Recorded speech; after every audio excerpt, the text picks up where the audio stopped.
नमस्कार बच्चों, आज के इस वीडियो में हम सबसे पहले इम्पोर्टेंट पार्ट के बारे में बात करेंगे। यानी सिंक्रोनस मशीन का सबसे इम्पोर्टेंट पार्ट है दैट इज कॉल्ड स्टेटर, और जिसको हम आर्मेचर यहाँ बोल रहे हैं। एग्जैक्टली स्टेटर आर्मेचर होता नहीं है, लेकिन हम यहाँ आपको समझाने के पर्पज से आर्मेचर वर्ड हमने लिखा हुआ है।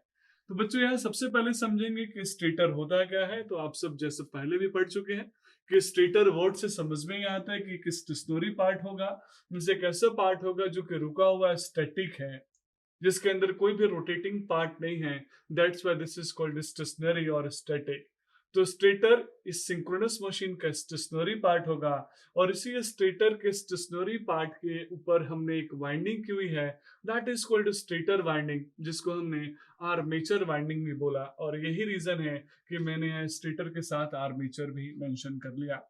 तो बच्चों स्टेटर के अंदर भी अपने कुछ सब पार्ट्स होंगे, जैसे स्टेटर का आउटर बॉडी होगा, that is called stator frame. Stator के पोल्स होंगे, स्टेटर का कोर होगा, यानी स्टेटर जिस मटेरियल से बना होगा that is stator core. Stator के अंदर पोल्स हम डेवलप करेंगे जिसपे हम वाइंडिंग को फिक्स करेंगे, that is called stator pole. पोल के पास पोल शू होते हैं बच्चों, तो that is called stator pole शू। तो बच्चों स्टेटर एक स्टेशनरी पार्ट है जिसके ऊपर हम आर्मेचर की वाइंडिंग करते हैं, थ्री फेज वाइंडिंग करते हैं। अगर वो थ्री फेज सिंक्रोनस जनरेटर है तो that's is called stator winding. बच्चों वाइंडिंग के बीच में स्टेटर को हम इस तरीके से डिजाइन करते हैं कि उसके अंदर कुछ कूलिंग डक्ट्स बना सके, क्योंकि हायर रेटिंग के मशीन के अंदर स्वाभाविक है हीट ज्यादा डेवलप होता है, और उस हीट को मिनिमाइज करने के लिए, उस हीट को ओवरकम करने के लिए मुझे वेंटिलेशन की जरूरत है। इसीलिए वहां कूलिंग अरेंजमेंट के लिए कूलिंग डक्ट्स भी बनाते हैं। तो ये सारे के सारे पार्ट्स स्टेटर के अंदर होंगे। स्टेटर फ्रेम यानी स्टेटर का आउटर बॉडी होता है, जो कि कास्ट आयरन से नॉर्मली बना होता है, क्योंकि उस आउटर बॉडी के अंदर वैसा कोई स्पेशल हम चेंजेस नहीं करते, क्योंकि उसके अंदर कोई फ्लक्स रोटेशन का काम हम नहीं करते।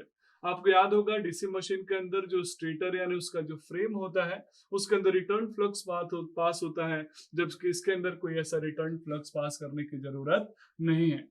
बच्चों अगर स्टेटर के स्टेटर कोर की बात करें तो स्टेटर कोर को नॉर्मली हम सिलिकॉन स्टील मटेरियल से बनाते हैं। सिलिकॉन स्टील के अंदर इसके अंदर हम कुछ कॉम्बिनेशन ऐसा बनाते हैं कि इसके अंदर एडी करंट लॉस मिनिमम से मिनिमम हो, और आसानी से मैग्नेटिक पाथ यानी मैग्नेटिक फोर्स ऑफ लाइंस को अकोमोडेट कर सके।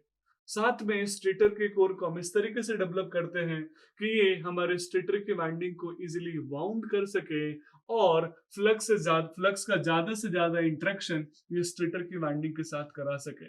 तो बच्चों यहाँ पे मैं बोल सकता हूँ कि स्टेटर को बनाते समय बस हमें मटेरियल का ध्यान रखना है ताकि एडी करंट की लॉसेस कम हो, इसलिए हम यहाँ पे सिलिकॉन यूज करते हैं स्टील के अंदर। That's all about this video. Thank you so much.